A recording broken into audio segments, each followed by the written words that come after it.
Welcome back for another video, and this is my final updated draft for game week 1. Before we start, subscribe to the channel and hit the like button. My goalkeeper plan still as it was, 4.5 mil keeper and another 4 million one.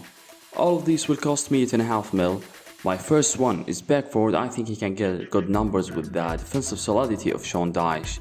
I thought about Tonana, but he has big lapses, and $500,000 less to put in the bank will make it easy to change anytime. Moving on to defenders, and I will play with the 3 players back. First one is Gabriel instead for Arnold in my first draft. With only 5 million, he is the most guaranteed player from Arsenal backline, with really good fixtures at the beginning. The second defender is John Stones. Absolutely, we have to cover Man City backline, and I found that John Stones is the best one.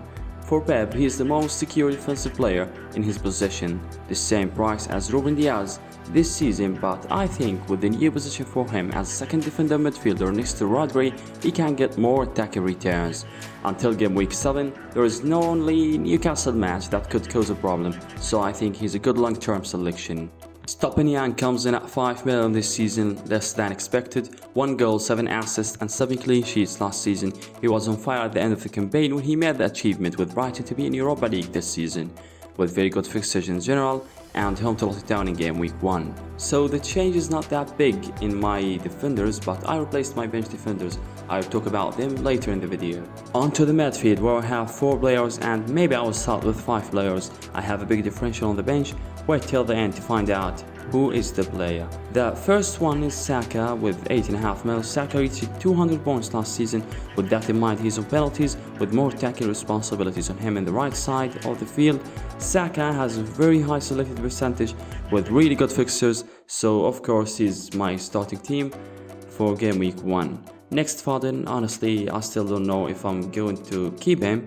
For me, I mentioned him as a differential back in the previous video, but of course he will take the opportunity this season after Gundogan departure.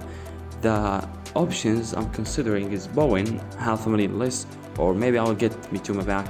I don't know yet, but let's see what will happen before the deadline. To the new selection instead of Mitoma, Eze. His pre-season was impressive. He scored 2 goals and 5 assists, and this is really good quality. He is of course the penalties taker. This is gonna be a good pick if he performed as he did in the pre-season with just 6.5 mil. Finally, Rashford completes our mid. He comes with a high price compared to last season, but 9 mil is still good for him, according to his fantastic previous season when he scored a total 17 goals and providing 7 assists, which made him the 3rd best midfielder player to achieve points by 205 points.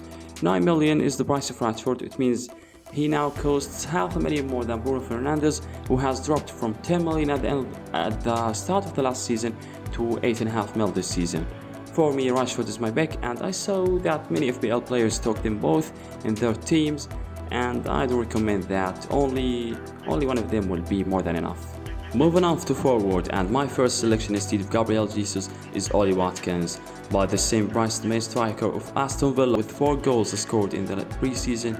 Moussa Diaby is playing next to him, but he is a midfielder in FPL by 6.5 mil. So I think I can change this selection after the injury of Jesus, because there's no many options in the same price range. Next, I have absolutely the best player in the whole 2022-23 campaign. Despite the record equaling price tag of 14 million, Haaland is still commanding 86.5% ownership percentage. With such a high ownership percentage, you can start the first week without Haaland. If he did anything, literally anything, you will be out of the game. The last starting player is João Pedro, former Watford player, had a good pre-season scoring 2 goals and 1 assist, and he's on penalties by just 5.5 mil. He is the best in his price range and the most guaranteed Brighton forward. So this is my starting team. Now let's move to the bench. Ariola, Cash, Jota and Baldock. Ariola is the best choice in the price range, and Cash one of the best options by 4.5 mil next to Mings and Botman. I had Mings in my first draft, but I think Cash will play more minutes, and as a right back he has a better chance for attacking returns. Next, I have my big differential, 8 million for a great preseason. He scored 4 goals and 3 assists. The only problem is the rotation. Klopp has several options in the forward line, but of course with this performance of Jota, he can't put him on the bench. Last one is Baldock, a budget pick from Sheffield. In this price, there is no many options to pick, and I think this is the best one. So this is my team selection for game week 1. Team value is 99.5 million, and they kept $500,000 in the bank, so transfers will be easier later. Hope you guys have a great week. Don't forget the deadline on Friday, not Saturday. Thank you guys for watching. See you guys in the next video.